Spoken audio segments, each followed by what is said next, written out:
Okay, we're back to the British pre-decimal coins, and today we're talking about, well, the next one up from the sixpence, the shilling. Now, the shilling is one of the oldest monetary units in history. Its first case of a shilling being used was in the year 796 in Europe under the Holy Roman Empire, which I feel compelled to point out was not very holy, nor was it Roman, nor was it really an empire. Most of it consisted of what is now modern Germany. Now, the English shilling is believed to have come from the Old English word skilling, that is spelled S-C-I-L-L-I-N-G, and it means 1/20th of a pound, which of course is exactly what a shilling is. It takes 20 of these to make a pound.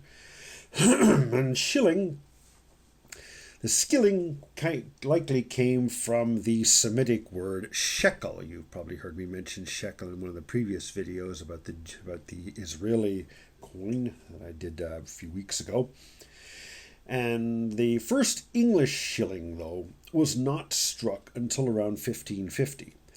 And they are noteworthy because they are the first English coins to have a date. But the date was in Roman numerals. Now, all of the shillings up until the early 1700s, including the ones with the Roman numeral dates, are all very rare. They're all pretty expensive and not really, and therefore that reason they're not what I want to talk about today. The oldest shilling I have is the one you see in front of you now, and that is dated 1826. It has the lion lion is standing on the St. Edward's crown.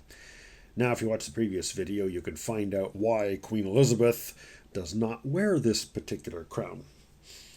In 1831, the design changed to the wreath, just as it did with the sixpence that we talked about last week. And there is the 1 shilling with the wreath. Another interesting thing about this particular design of the shilling is that the die number is shown underneath the bow at the bottom of it. Unfortunately, I don't have the ability to get a really close look at the coin. So one of these days I'll get myself one of those special microscopes I can show more detail. But there's the 1 shilling wreath design, St. Edward's crown at the top. Now, I have a bit of a tangent to go on here, and the tangent this time is about the wreath. Now, many countries, if you've looked at various coins from many countries around the world, you'll notice wreaths are used a lot, right up until the early 20th century.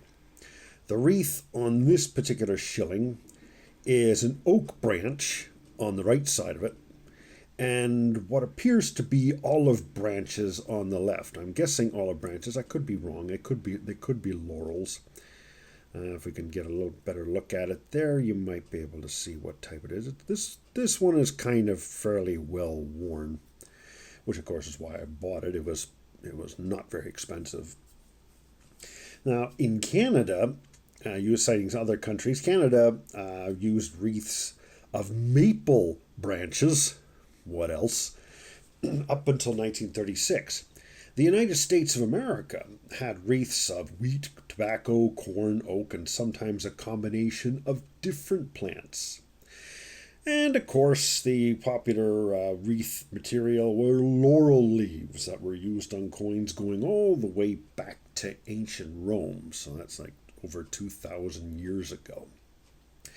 The wreath design actually served a very, very practical purpose, since it made the center of the coin fairly flat with just some letters and or numbers. This one, of course, just says 1 shilling. So this particular shilling, though, also has the portrait on the other side of Queen Victoria. Whoops, she's upside down. There we are. And so we have Queen Victoria. Now the wreath, as I say, served a very practical purpose. The since the other side of the coin has the portrait, we can make a nice high relief portrait of our king, queen, or other important person. Unfortunately, she's worn pretty flat on this one, as you can see here. Now, what happened is that when countries modernized their coins starting in the 20th century, in most cases in the 20th century, the use of wreaths was one of the first things to disappear, to be replaced with other types of designs. So and this created a problem. And the problem that arose was that having higher relief pictures on coins on both sides of the coin, both the obverse and the reverse. This is the reverse you're looking at right now. That is the picture with the person's head on it, is called the obverse. So let's go back to the reverse here with the shield, and I've turned it upside down again. There we go. So it created a problem with both higher relief pictures being on both sides when we got rid of the wreath, and it resulted in designs that sometimes the full design didn't come out very well unless it was struck really hard. And many designs ended up having to be modified. And in future videos, I will get into specific countries that had this problem of when they had the high relief designs not coming out very clearly because they had high relief designs on both sides of the coin, and there just wasn't enough metal to fill out both designs at the same time. Now, in 1887, the wreath was replaced with this beautiful shield design. Now, did they have a problem with the shield design? I do not know. I don't think they did. This shield is relatively low relief. And the other factor is that the portrait of Queen Victoria was kind of narrow. So as you can see, they've sort of elongated here. And I think they deliberately made her neck a little longer than it should be to get the portrait to the top of it, and also have it narrow enough that you wouldn't have the problem of the design not filling out properly when struck. So as far as I know, there were no problems with the relief of the design on this particular coin. So as I say, the royal shield with the crown on top. The crown, I believe, is the imperial state crown. Then we go on to 1902. They went back to the lion and crown design, but this time, though, it's the imperial state crown, not the St. Edward's crown that is on here, as you can see.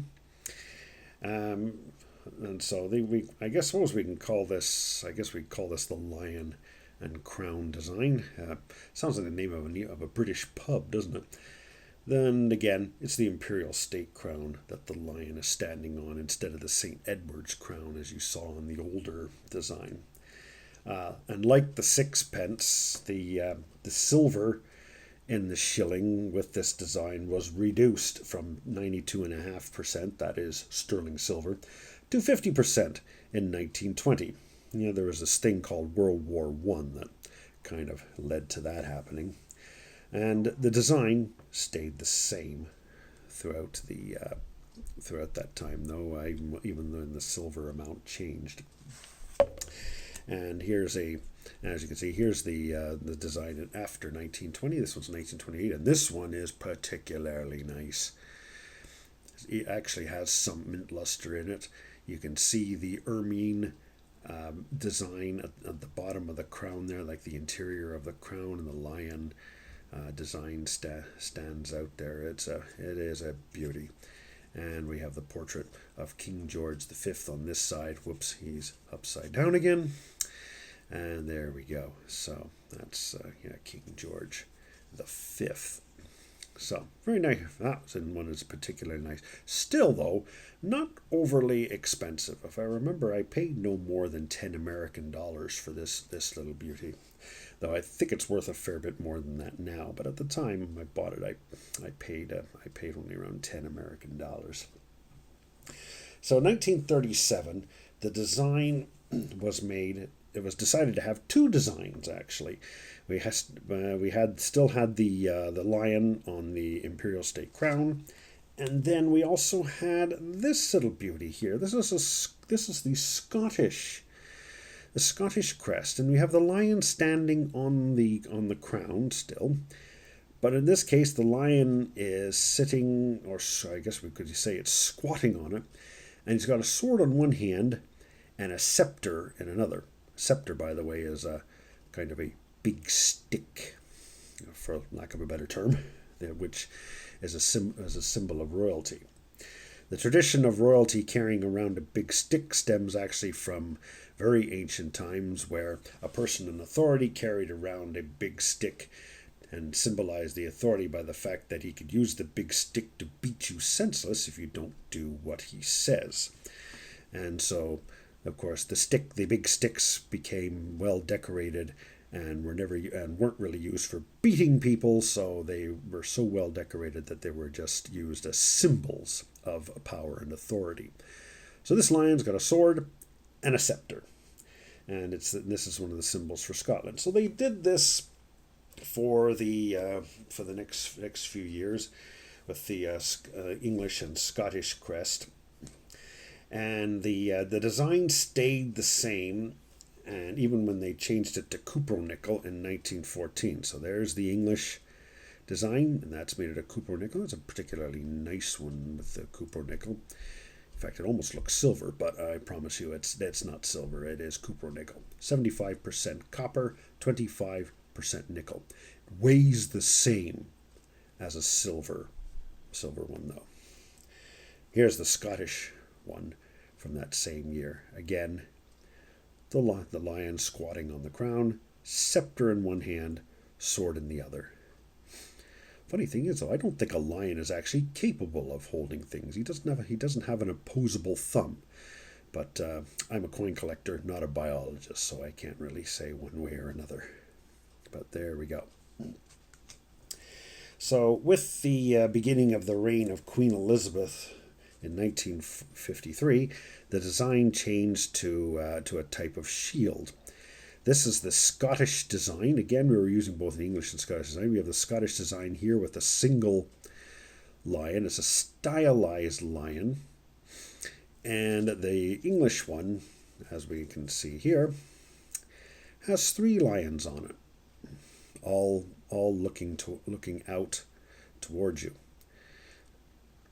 And again, these are cupronickel. And these designs were used, both of them were used up until 1970, when the switch was made to decimal coins. So, why collect any of these? Now, as I mentioned, of course, the older silver shillings are quite costly, especially in mint state condition. But in low-end condition, some of them sell for only their bullion value, which in the case of a sterling silver shilling, that's around less than $5 American. The cupronickel shillings can be found probably in bargain bins if they're not in the best condition, and even in really good condition, they would be in a 2x2 like this and may sell for $1 or $2. So fairly easy to find, lots of them out there, and again, and as I mentioned before, like the British Empire, they can be found just about anywhere you go in the world. So, if you like this video, please hit the thumbs up. And of course, if you haven't subscribed yet, 80% of the people who have watched my videos have not subscribed, so please subscribe so you can see more of my videos as they come out. And yes, I promise there will be more. And of course, don't forget to ring the bell. So, if you have any questions, please post them in the comments. And if you have any suggestions for any other economical collectible coins, please let me know. I just might have one in my collection and I could show in the future. And I thank everybody for watching.